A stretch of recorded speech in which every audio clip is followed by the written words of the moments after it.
Gracias, Señor. Gracias, Señor, te damos. Tu amor es constante, Señor.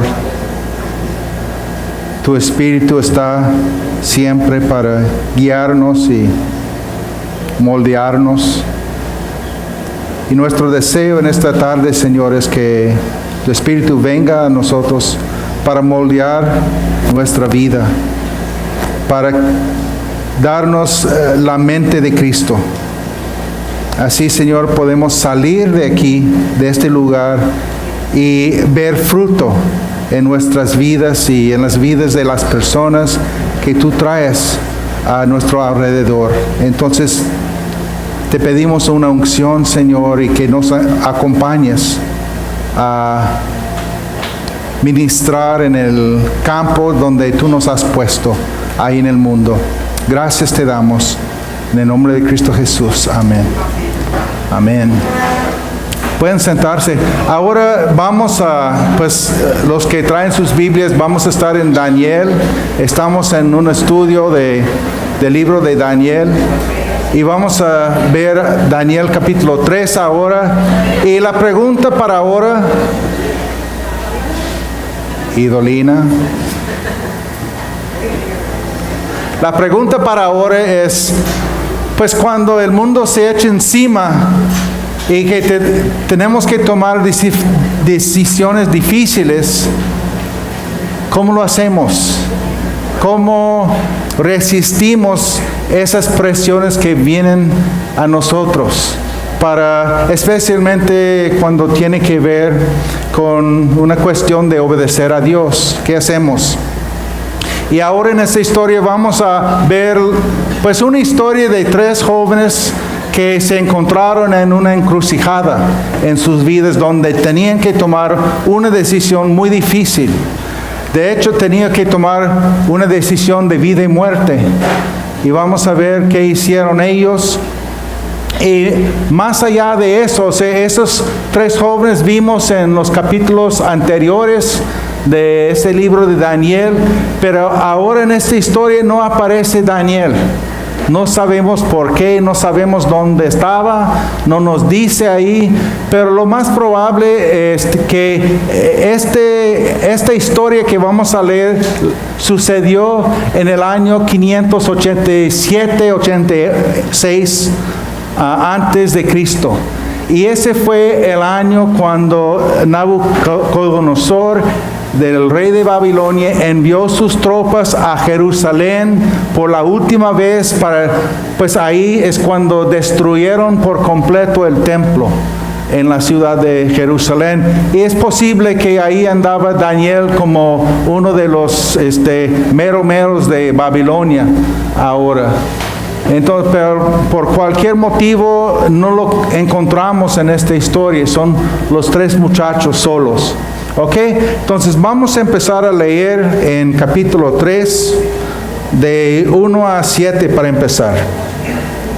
El rey Nabucodonosor mandó hacer una estatua de oro de 30 metros de alto por 3 medios de ancho, y mandó que la colocaron en los llanos de Dura, en la provincia de Babilonia.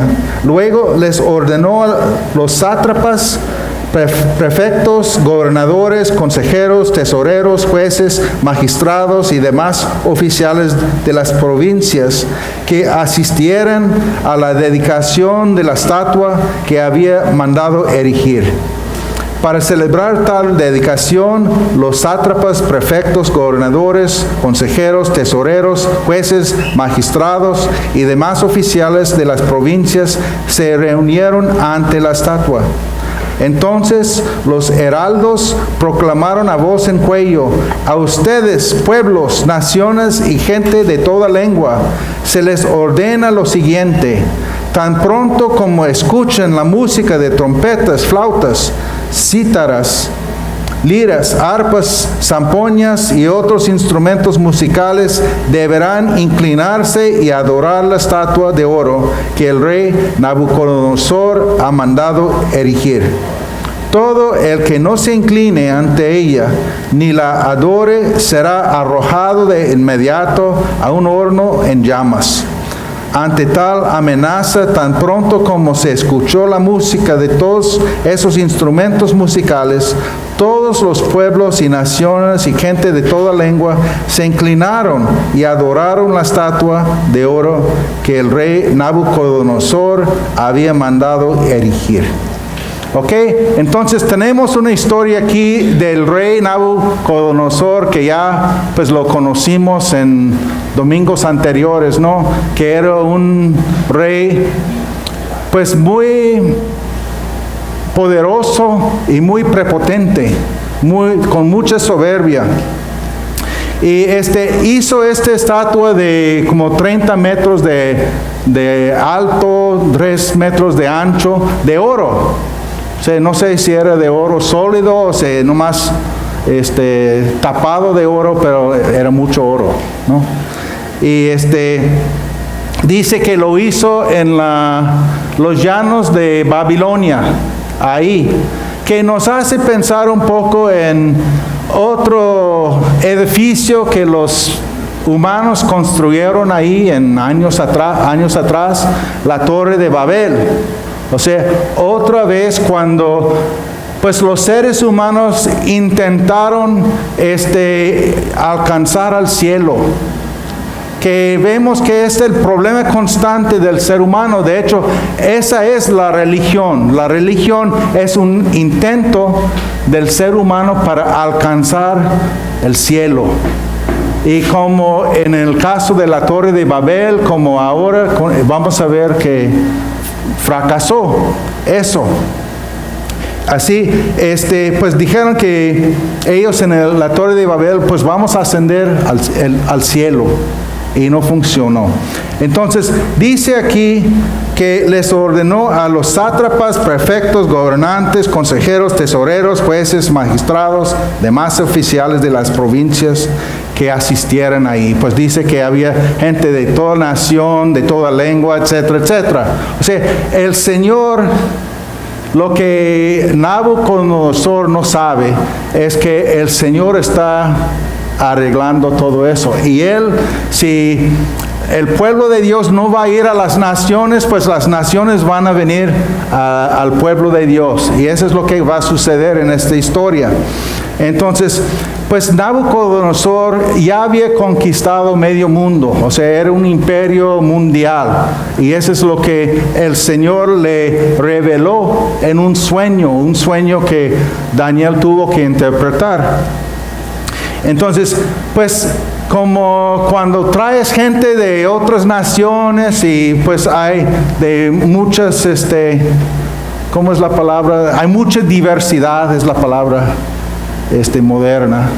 O sea, siempre es difícil tener unidad, de tener solidaridad. Entonces, fue el propósito del rey Nabu en esto, que él quería unir al pueblo a través de algo político y algo religioso. O los va a tener a todos ahí adorando la misma estatua, el mismo ídolo. ¿Ok?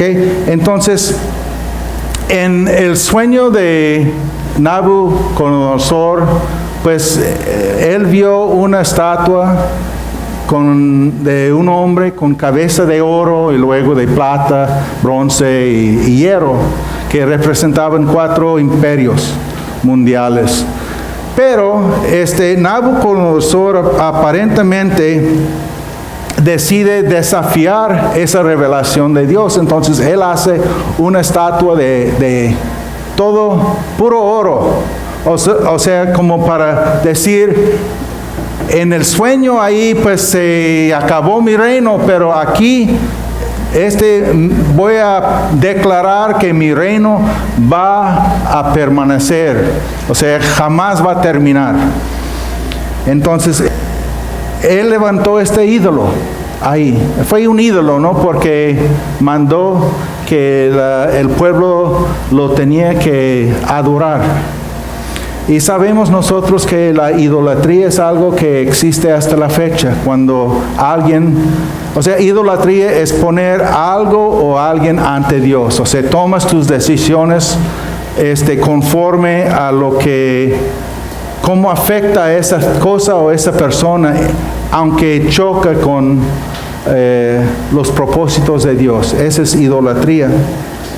Existe hasta la fecha. El peligro más sutil para nosotros, o sea, la lucha que enfrentamos a menudo, es que una cosa buena en nuestras vidas puede convertirse en un Dios. O sea, una cosa como el trabajo, como la familia, que todos estamos de acuerdo que son cosas buenas, pero esa cosa puede convertirse en un Dios cuando lo ponemos antes del Dios verdadero. Y ese es el problema de la idolatría que pues todo el mundo enfrenta hasta la fecha. Y cuando Dios pide de nosotros como cristianos nuestra lealtad, Él merece nuestra lealtad total, ¿verdad? Entonces, yo creo que pues es la lucha que enfrentamos, pero sabemos la verdad ahí. Es que Dios tiene que ser número uno, la prioridad para nuestras vidas. Amén. Espero que algunos por lo menos están de acuerdo con eso. Bueno, vamos a seguir leyendo. Versículo 8. Pero algunos astrólogos se presentaron ante el rey y acusaron a los judíos. Que viva su majestad por siempre, exclamaron. Usted ha emitido un decreto ordenando que todo el que oiga la música de trompetas, flautas, cítaras. ¿Cómo sería una cítara? No sé. Liras, arpas, zampoñas, otros instrumentos musicales, se incline ante la estatua de oro y la adore. También ha ordenado que todo el que no se incline ante la estatua ni la adore será arrojado a un horno en llamas. Pero hay algunos judíos a quienes su majestad ha puesto al frente de la provincia de Babilonia que no acatan sus órdenes. No adoran a los dioses de su majestad, ni la estatua de oro que mandó erigir. Se trata de Sadrach, Mesach y Abednego. Entonces, estos tres jóvenes cayeron en un problema porque no quisieron adorar este ídolo. O sea, ¿por qué? Pues, mandamiento número 1. No tengas otros dioses además de mí. No te hagas ningún ídolo. O sea, eso viene primero en los 10 mandamientos. Entonces ellos estaban conscientes de eso. Y por eso tuvieron un choque con las autoridades. Y así es la vida a veces. Solo quieres vivir la vida, quieres disfrutar la vida, disfrutar tu relación con Dios. Te ocupas de tus propios asuntos y luego tienes un enfrentamiento o un choque con alguien. Hace muchos años yo trabajaba en un hospital, era enfermero. Y ahí pues trataba con los pacientes todos los días. Era pues la aula de gente con problemas mentales. Ustedes pueden imaginar, pues muchos no conocían a Dios, que tenían problemas así. Entonces yo les hablaba de Dios. O sea, más bien pues teníamos conversaciones acerca de Dios. Pues un día alguien con quien trabajaba como me reportó con mi jefe. Entonces me llama a la oficina jefe de enfermería para una conversación donde me dice, pues está prohibido evangelizar. Y le dije, mira, no estoy evangelizando, simplemente tengo una conversación acerca de Dios con las personas que me preguntan, ¿no? O sea, y ahí pues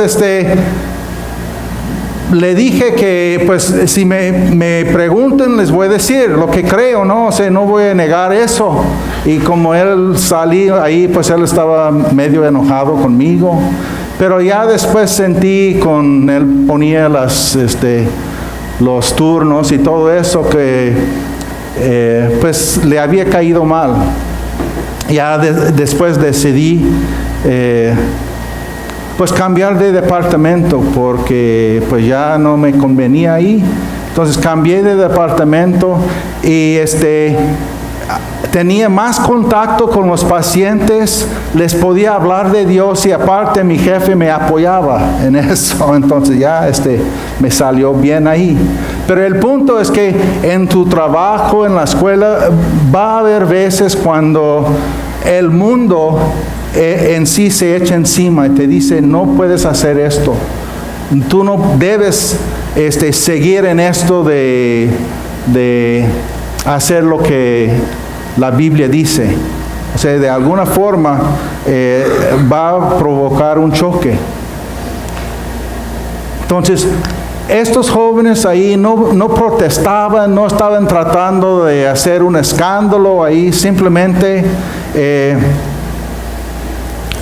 pues se hicieron como un acto de desobediencia civil y no se inclinaron ante la estatua. Y ese provocó un problema. Y simplemente un problema de no hacer algo que les obligaba a hacer. Y pues el punto ahora es que en nuestras vidas van a llegar esas cuestiones, ¿no? Cuestiones de ética, cuestiones morales, donde tenemos que tomar una decisión. Por ejemplo, en Alemania durante la Segunda Guerra Mundial, pues las autoridades obligaron a los ciudadanos a que reportaran a los judíos. O en muchos de los países comunistas, que los vecinos reportaran a alguien que, por ejemplo, que tuviera una Biblia, algo prohibido.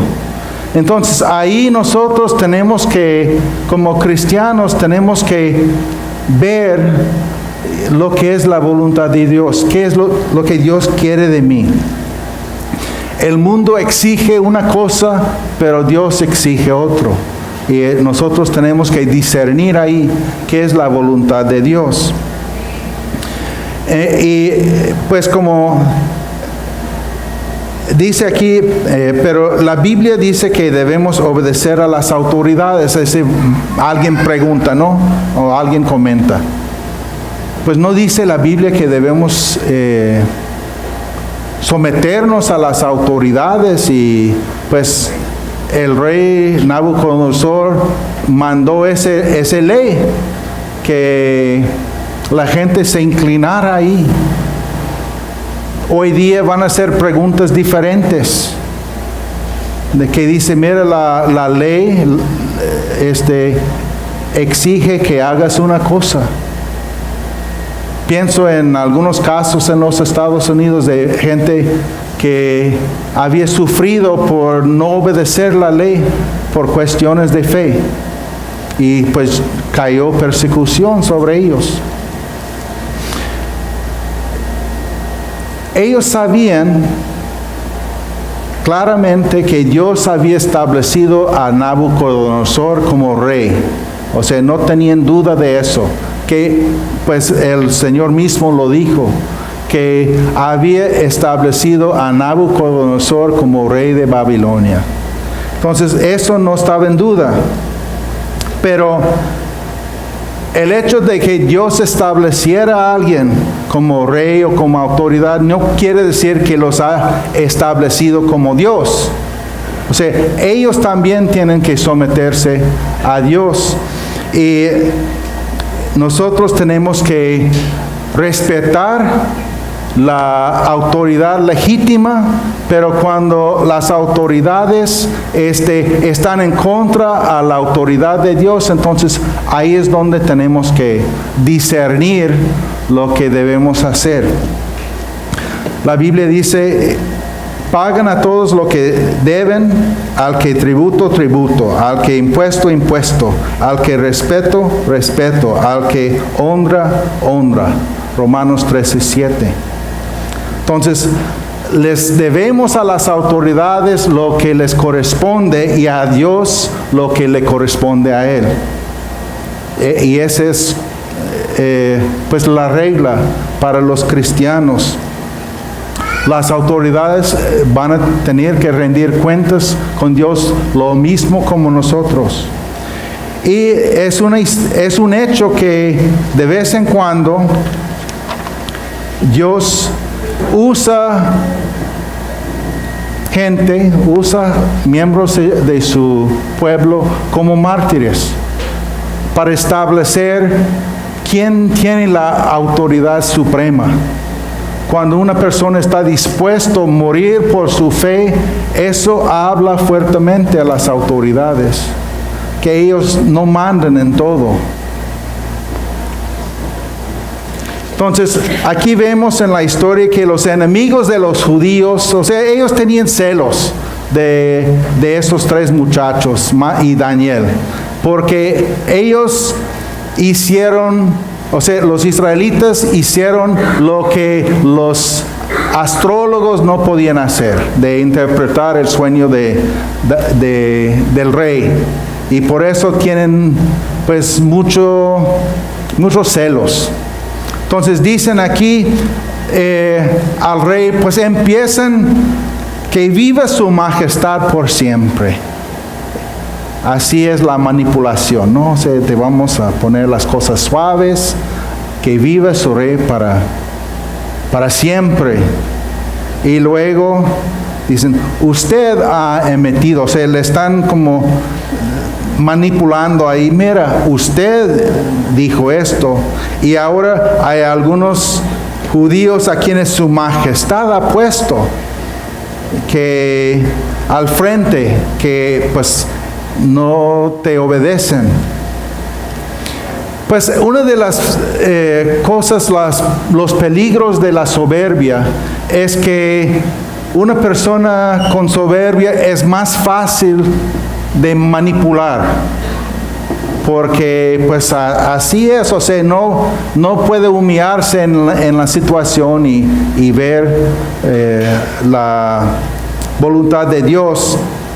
Y aquí pues era fácil de manipular al rey. Es fácil manipular a alguien que se cree mucho. Entonces dice que los astrólogos llegaron con él por sus celos, por su resentimiento con los israelitas, y pues empezó la grilla ahí, ¿no? De querer minar estos israelitas. Y eso es la misma cosa que pasa en 1000 oficinas cada día, ¿no? De los compañeros que tratan de minar a otros ahí, en vez de edificar y apoyar, están ahí atacando. Pero esta historia sirve para darnos confianza, que a pesar de lo que hacen ellos, Dios está a nuestro favor. Y a final de cuentas, Él nos va a exaltar si nos mantenemos humildes. Entonces, dice pues, el rey Nabucodonosor se puso furioso, y él quiere traer a los israelitas ante él para ver si eso era cierto. Entonces vamos a seguir leyendo. Versículo 13. Lleno de ira, Nabucodonosor los mandó llamar. Cuando los jóvenes se presentaron ante el rey, Nabucodonosor les dijo, ustedes tres, ¿es verdad que no honran a mis dioses ni adoran a la estatua de oro que he mandado erigir? Ahora que escuchan la música de los instrumentos musicales, más les vale que se inclinen ante la estatua que he mandado hacer y que la adoren. De lo contrario, serán lanzados de inmediato a un horno en llamas, y no habrá Dios capaz de librarnos de mis manos. Y aquí viene el punto clave, creo, de esta historia, es que, bueno, primero, vemos que estos tres jóvenes están en el proceso de arruinar sus planes de unificación. O sea, él quiere crear solidaridad y estos tres muchachos están destruyendo ese plan. Entonces, él tiene que mantener las apariencias, ¿no? Y así, él les da un ultimato. Hagan esto o al fuego, al horno.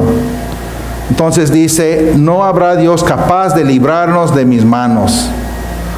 Y creo que este es el punto clave de la historia, porque vemos que él cree que él tiene todo el poder en sus manos.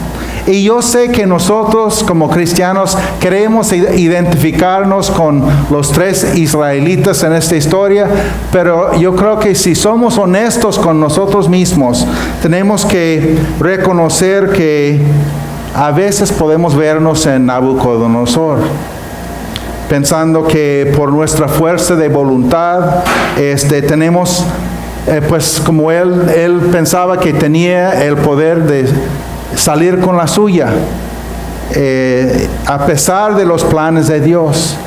Y ahí nos encontramos a veces también, pensando que pues vamos a salir con lo que queremos, y Dios no le importa a Dios. Bueno, vamos a seguir.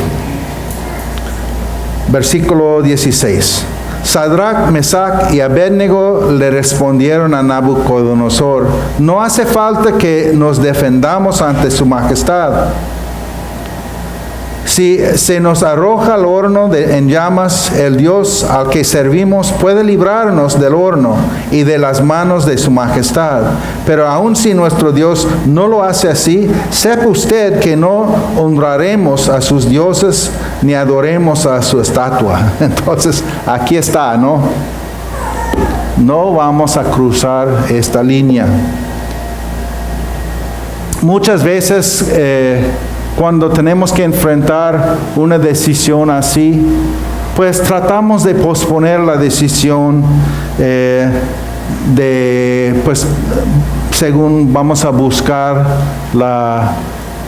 lo correcto ahí. Y sabemos que atrás ahí realmente lo que hacemos es estamos buscando algo para justificar tomar la decisión que queremos tomar, aunque no sea lo que agrada a Dios. Y vienen las tentaciones, como a lo mejor llegaron a estos jóvenes, ¿no? Que dicen, mira, ustedes tres han sido fieles, ¿no? Aquí en el reino, su servicio, apreciamos mucho su servicio, lo que han hecho. No sean rebeldes, por favor. Si ustedes no siguen ahí, si los tenemos que arrojar al fuego, entonces ustedes van a perder la influencia que Dios les ha dado. Entonces mejor no inclinarse quizás pues un poco. El rey Nabucodonosor les va a respetar si hacen eso. O sea, pues ya se imaginan, ¿no? Todas las justificaciones que podemos pensar o inventar.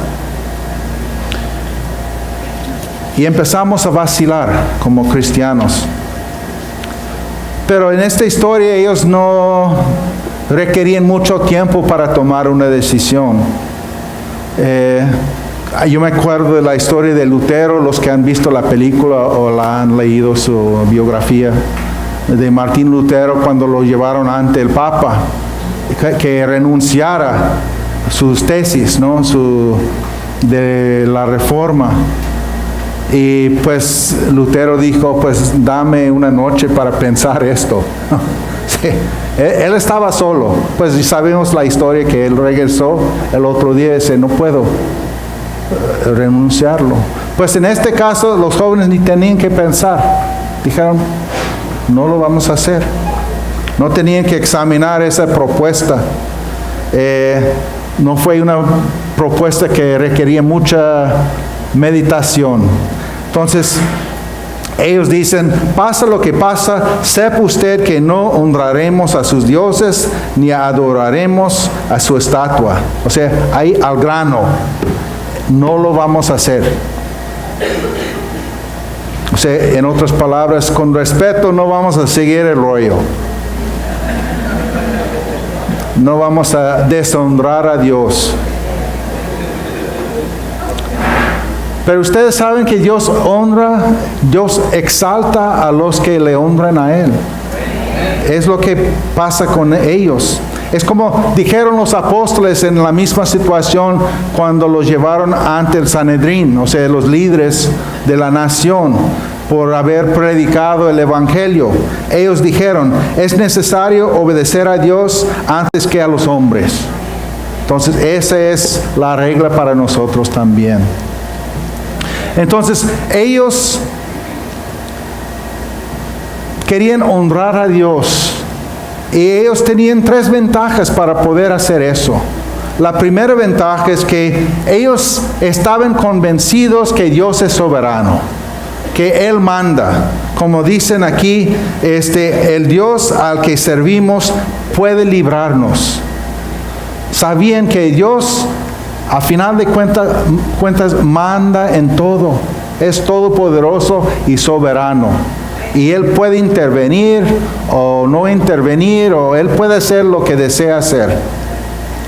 Entonces, su decisión de hacer esto no fue algo impulsivo. Al contrario, lo habían pensado bien. Y ellos estaban convencidos que Dios puede salvar. Así ellos siguieron a Dios, siguieron lo que en lo bueno, en la obediencia. La segunda ventaja que tenían es que conocían la Biblia, conocían la palabra de Dios, conocían el primer mandamiento de no tener ídolos ahí. Entonces, por eso no se inclinaron ante la estatua, porque en la Biblia estaba prohibido. Entonces, muchas de las decisiones que tenemos que tomar nosotros, decisiones que tienen que ver con cuestiones éticas o cuestiones de moralidad, esas cosas, muchas veces no son claras y simples. Muchas veces caen en áreas grises. Y lo que hace la palabra de Dios es que nos ayuda en eso. O sea, la Biblia sirve en nuestras vidas con la ayuda del Espíritu Santo para abrirnos paso entre la neblina ahí y la niebla, y que podemos trazar un curso claro para llegar a la verdad. Entonces, el conocer la Biblia es muy importante, especialmente en esas decisiones, en esas áreas grises que tenemos que tomar a veces. Y la tercera cosa de ellos que les ayudó en cuanto a su deseo de honrar a Dios es que ellos estaban dispuestos a obedecer, cuesta lo que cuesta. O sea, ellos estaban dispuestos hasta ir a la muerte, hasta ir al horno por Dios, dar sus vidas por Él. Y esa es la cuestión para nosotros. ¿Tú estás dispuesto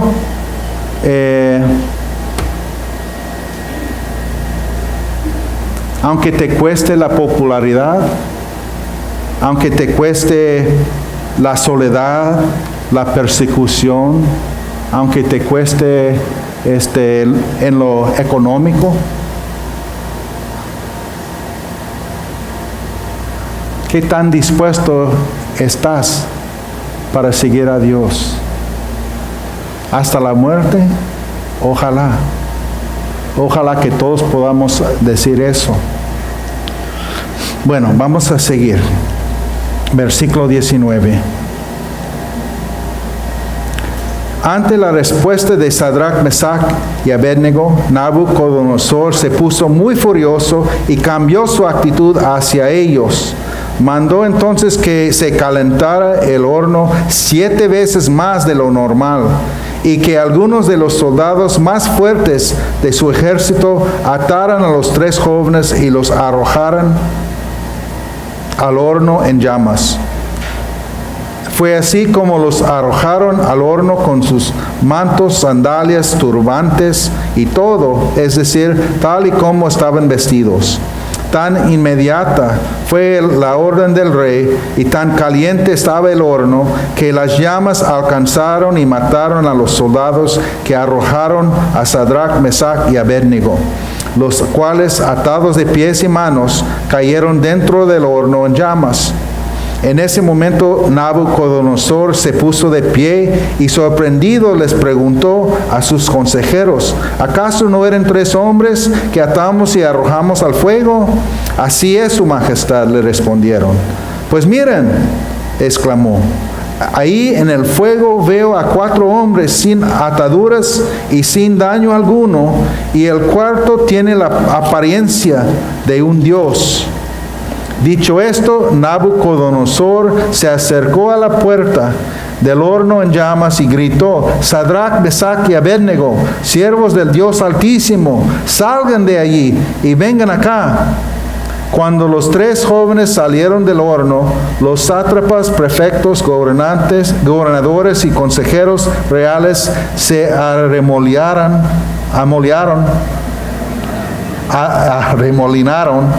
en torno a ellos y vieron que el fuego no les había causado ningún daño y que ni un solo de sus cabellos se había chamuscado. Es más, su ropa no estaba quemada y ni siquiera olía a humo. Entonces exclamó Nabucodonosor: alabado sea el Dios de estos jóvenes, que envió a su ángel y los salvó. Realmente envió, era Cristo Jesús ahí. Ellos confiaron en Él y, desafiando la orden real, optaron por la muerte antes que honrar o adorar a otro Dios que no fuera el suyo. Por tanto, yo decreto que se descuartice a cualquiera que hable en contra del Dios de Sadrach, Mesach y Abednego, y que su casa sea reducida a cenizas. O sea, este rey Nabucodonosor, como vimos la última vez, le gustaba descuartizar a la gente y poner en ceniza sus casas. Sin importar la nación a que pertenezca o la lengua que hable, no hay otro Dios que pueda salvar de esta manera. Después de eso, el rey promovió a Sadrach, Mesach y Abednego a un alto puesto en la provincia de Babilonia. Entonces, Nabu buscaba pues crear un espectáculo para impresionar a todos sus súbditos ahí. Los trajo de todas partes de su imperio para que vieran esto, pensando a lo mejor que pues los que piensan desafiarme o rebelarse contra mí, ahí van a ver lo que pasa.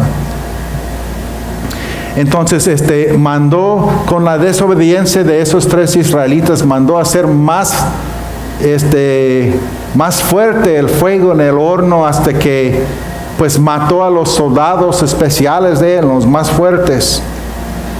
Y aparentemente este horno tenía una apertura, o sea, lo hicieron con apertura para ver lo que pasaba a los enemigos del rey, para que la gente de las naciones observara ahí.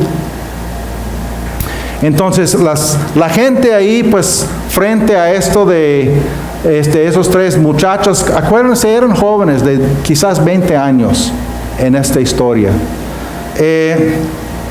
En vez de ver a 3 israelitas tostados ahí, a término bien cocido, lo que ven es que no les pasa nada. Y pues Nabu, que aparentemente estaba sentado en su trono ante este espectáculo, dice que se pone de pie sorprendido al ver esto. Y reconoce que tiene un problema ahora, que los que quería usar para hacer como una ilustración de la rebeldía, no salió así como él pensaba. O sea, vemos que él observó a un cuarto hombre ahí en el horno. Y estoy convencido que fue lo que se llama una teofanía, o sea, es una apariencia de Dios en el Antiguo Testamento, como hizo con Abraham, como hizo con Jacob, pues ahora lo hace con estos tres jóvenes. Y es como Dios manifiesta que está con su pueblo en sus dificultades. Entonces ahí está. Y ahora pues ese Dios, Cristo Jesús, anda en el horno con los tres chavos ahí y les protege del mal. Por eso se llama Emmanuel, Dios con nosotros. Él está con nosotros. Puede ser que estás tú en un horno ahora, estás bajo presión, una olla de presión. Dios está contigo ahí. Entonces, el problema de Nabucodonosor en esta historia es que él había conquistado a Israel y por eso pensaba que había conquistado al Dios de Israel. En realidad, Dios tenía en mente poner su propio espectáculo ahí, para enseñar a las naciones que hay un solo Dios verdadero, y Él es. Entonces, pues todos estaban reunidos ahí en el horno, y ellos ven esto.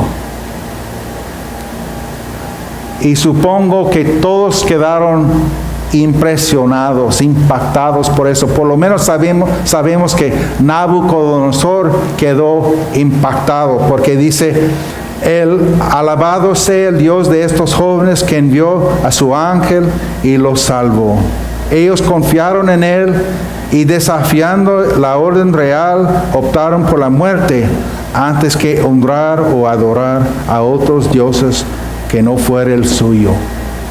Entonces él queda impactado, todavía no suficientemente impactado para convertirse en creyente, pero pues por lo menos ha llegado la convicción a su vida. Vamos a ver más adelante que sí, él se convierte en un creyente, pero todavía no ha llegado a ser un monoteísta, o sea, todavía tiene sus otros dioses ahí. Pero ya se acerca el día que él se va a rendir ante Dios. 1 de Pedro 4, 12 a 14 dice así: queridos hermanos, no se extrañen del fuego de la prueba que están soportando como si fuera algo insólito. Al contrario, alégrense de tener parte en los sufrimientos de Cristo, para que también sea inmensa su alegría cuando se revele la gloria de Cristo. Dichosos ustedes si los insultan por causa del nombre de Cristo, porque el glorioso Espíritu de Dios reposa sobre ustedes. Entonces Pedro está diciendo aquí que vienen días de prueba, días de presión, días cuando un hijo de Dios tiene que tomar una decisión de si va a seguir a Dios o si va a seguir el rollo, ¿no?, del mundo. Esta es la última vez que vemos a estos tres jóvenes en el libro de Daniel, pero qué historia aquí, ¿verdad?, de lo que pasó con ellos. Y yo creo que una de las lecciones muy importantes de esta historia es el apoyo que podemos tener en nuestra vida por el compañerismo de otros cristianos, otros creyentes con nosotros. Yo creo que hay un propósito porque Daniel no está en esta historia. Es porque esos tres jóvenes encontraron apoyo, ayuda entre sí.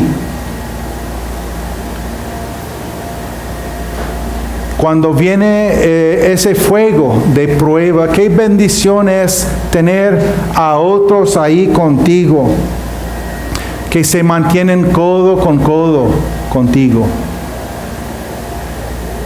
que están ahí en la brecha contigo para caminar contigo.